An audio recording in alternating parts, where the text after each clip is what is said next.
Alors, il y a un peu de brouillard aujourd'hui, on n'y voit pas grand chose, mais ça devrait se lever. Ah oui, c'est mieux.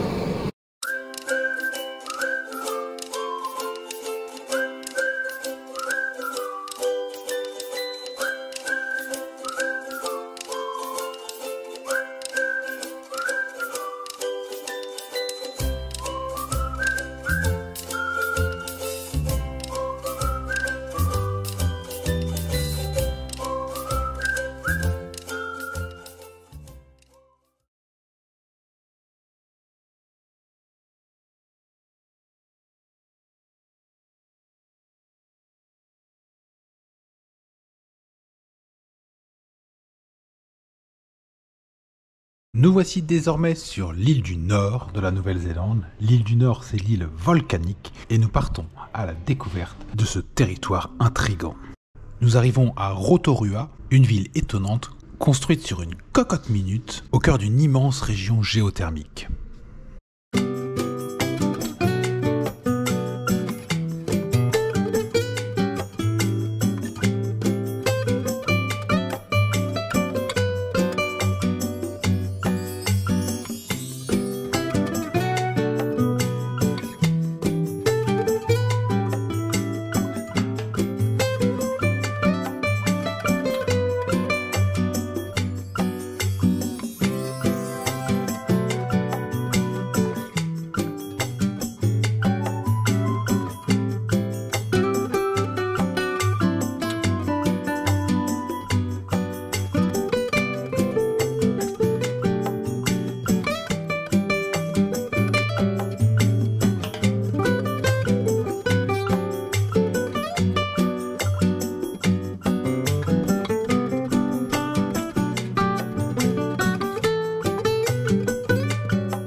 On est donc aujourd'hui à Waiotapu, qui est un des centres géothermiques principaux de la région de Rotorua. Et on va aller voir des cratères, des fumes-rocs et des jolis lacs acides. Et on a déjà l'odeur.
Mais l'apothéose de Waiotapu, c'est le Champagne Pool, un bassin naturel d'eau chaude dont les émanations de dioxyde de carbone s'apparentent aux fines bulles du champagne.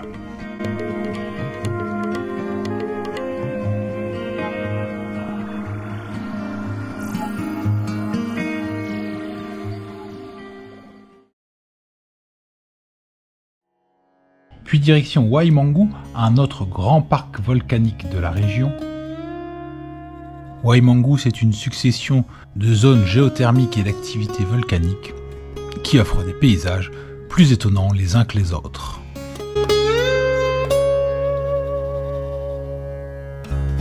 Parmi eux, le Frying Pan Lake, littéralement le lac de la poêle à frire. Ce lac volcanique constitue la plus vaste source chaude du monde.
puis direction Topo, autre gros centre de l'activité géothermique de l'île.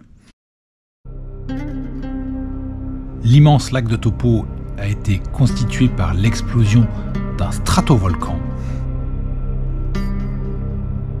Depuis, Topo est une petite ville touristique agréable, plaisante, avec notamment le McDo le plus cool du monde.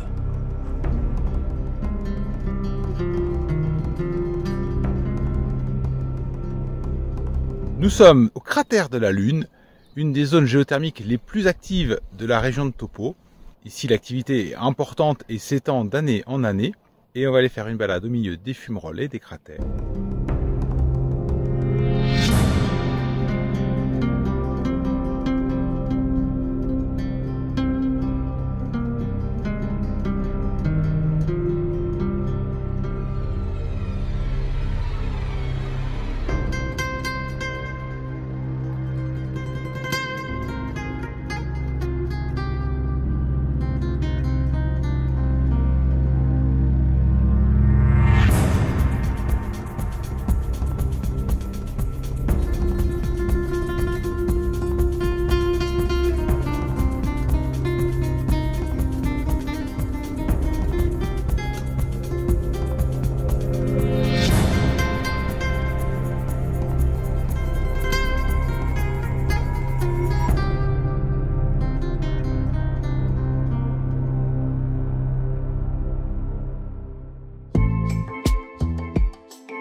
Puis direction les Uka Falls et les Aratiatia Rapides pour une petite balade au bord d'une rivière dont les bleus turquoise ou émeraude ne sont pas sans nous rappeler les rivières sauvages des Centaur Parks européens.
Puis direction la côte ouest désormais, région présidée par le mont Taranaki, un énorme volcan à la forme conique parfaite qui domine toute la région qui l'entoure.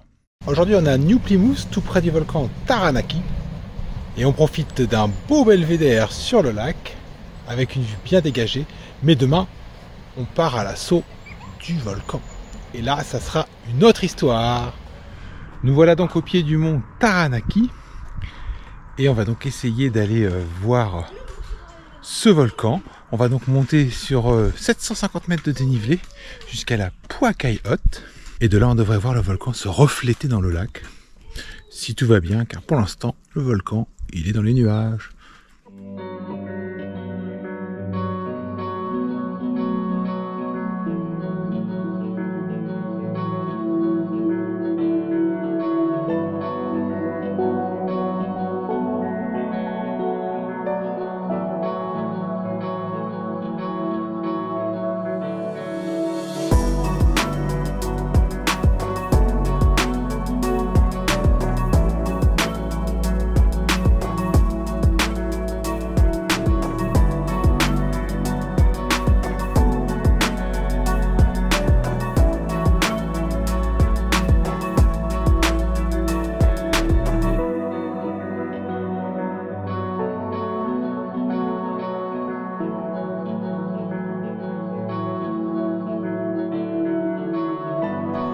On a comme l'impression qu'il en manque un bout, non?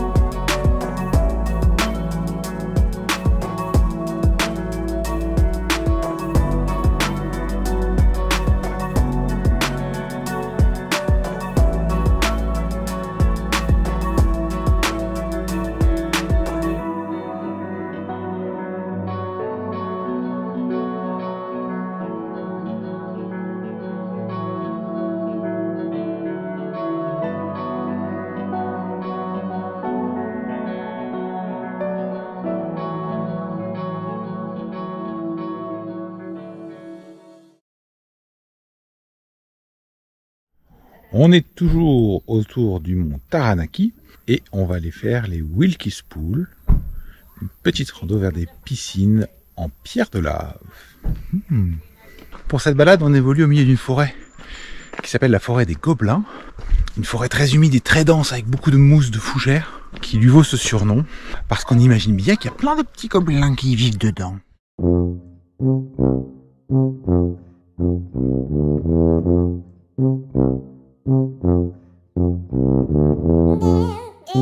Bon, en tout cas, j'espère qu'on ne sera pas attaqué par les gobelins. Ça serait déjà pas mal.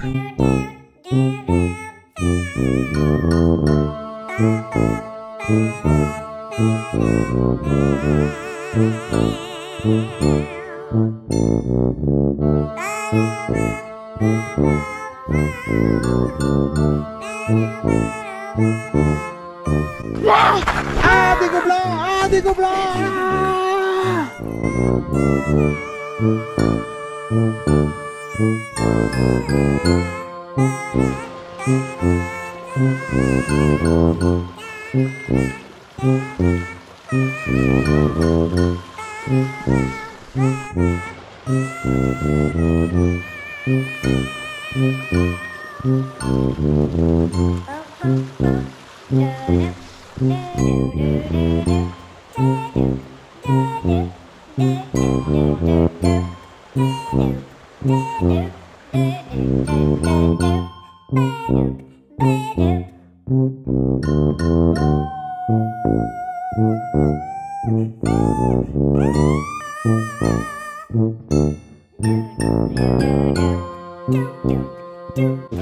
Ah, encore des gobelins! Ah, encore des gobelins!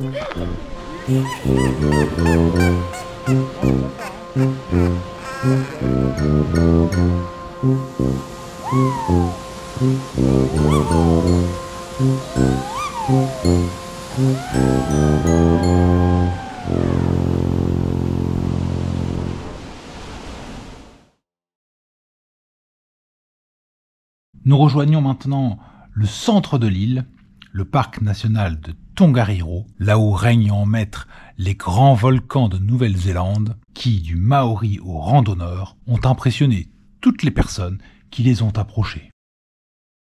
Et on va se rendre vers la Taranaki Falls, donc une jolie petite cascade après un sentier entre volcans et forêts.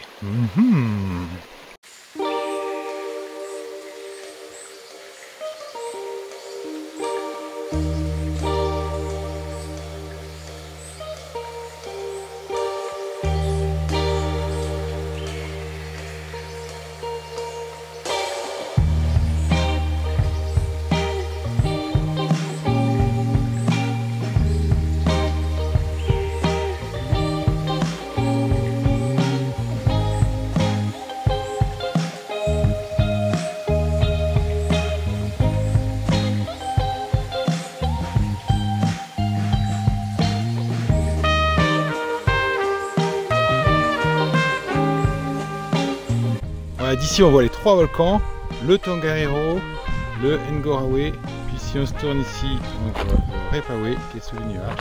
Et un peu plus loin, tout au fond là-bas, on distingue le Taranaki.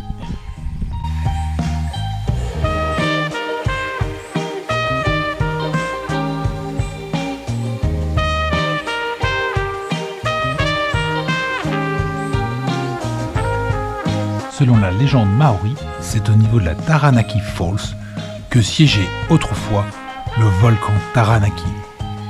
Chassé par les 3 autres, il fut contraint d'émigrer à l'ouest de l'île, laissant sur son chemin cette saignée dans la roche et le lit de cette rivière.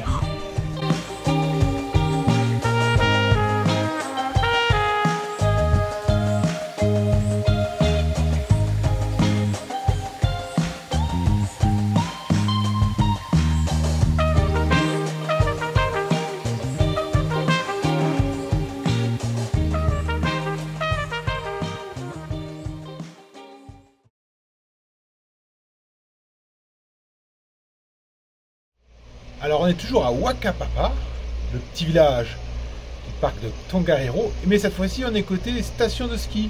On est monté un peu en altitude et là on va en profiter pour aller faire une petite marche pas très longue pour aller voir les portes du Mordor.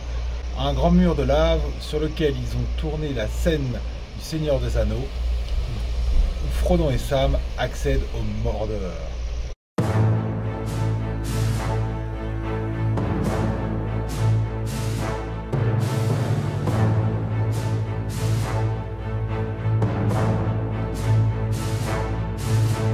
Alors là, on est en plein dans l'ambiance Mordor. Il manque que les orques.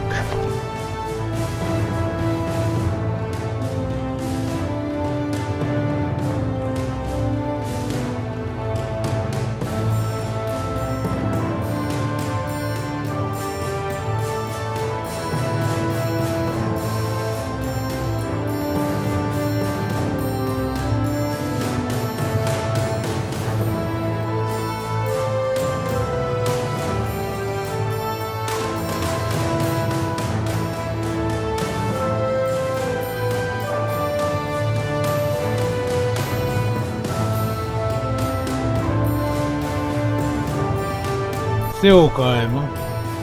C'est pentu surtout.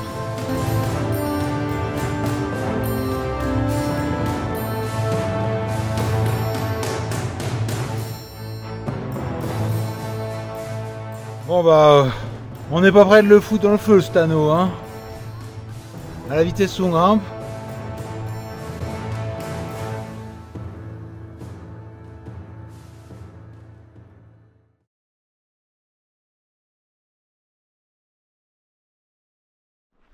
Donc aujourd'hui c'est la rando du Tongariro.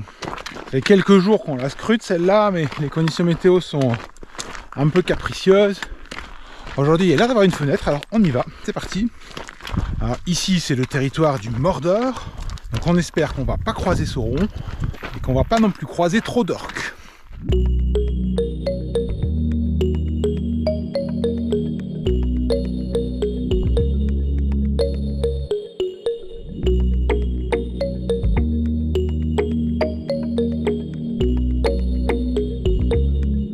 Là on arrive dans un grand champ de lave du volcan du Mordor. On sent que Sauron est passé par là quand même, hein. Ça se voit.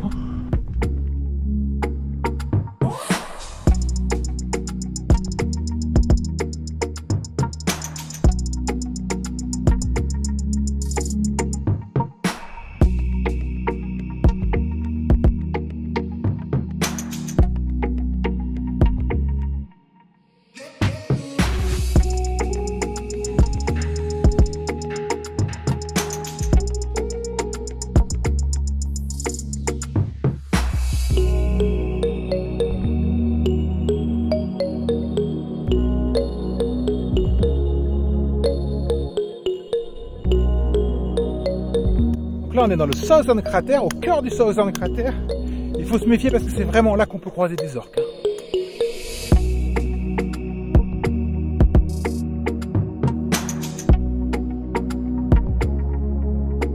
Là-bas, un orque. Ah!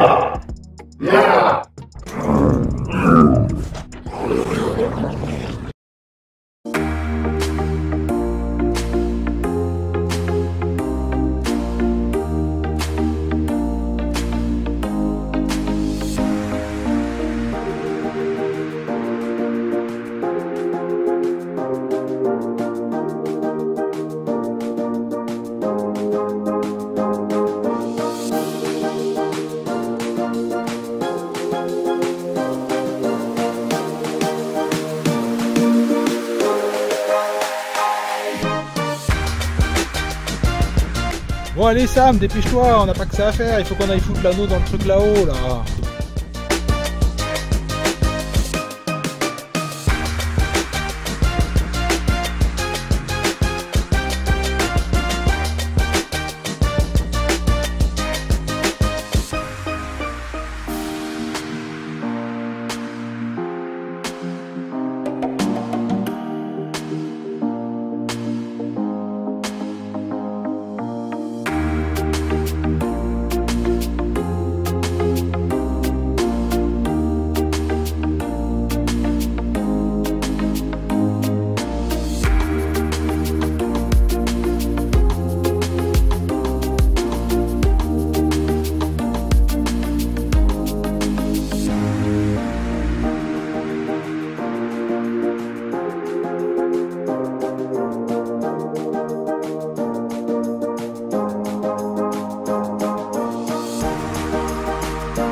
Aujourd'hui, on est le 1er avril.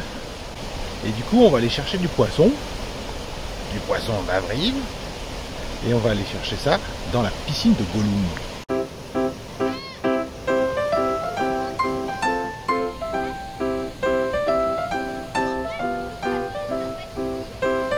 Voilà, on est donc à la piscine de Gollum. C'est là que Gollum pêche son poisson dans Le Seigneur des Anneaux. C'est là qu'ils ont tourné ça. On se dit que c'est un bon endroit pour trouver du poisson, non?